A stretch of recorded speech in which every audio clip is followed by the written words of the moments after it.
I started having severe headaches, and then the toothache followed. Kim presented to our office with extreme pain on one of her upper teeth. She had a tooth that had severe decay, and it was causing her pain. So I put a post out on Facebook on one of the neighborhood groups and asked for recommendations, and Amazing Smiles came up repeatedly. Unfortunately, they got me in within a day or two, and I was able to have that emergency root canal taken care of immediately.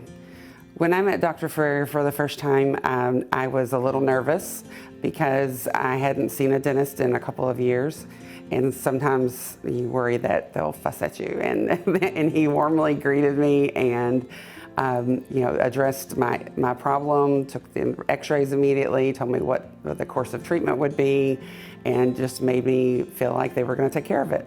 And we're very happy that we were able to provide Kim with treatment. She had limited resources. She came to our office, we did the root canal, got her out of pain, and now she's happy.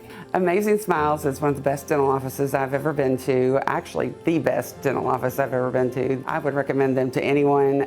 They are state-of-the-art. They have top equipment. Current dental procedures are being done here, and you won't regret being a patient with Amazing Smiles.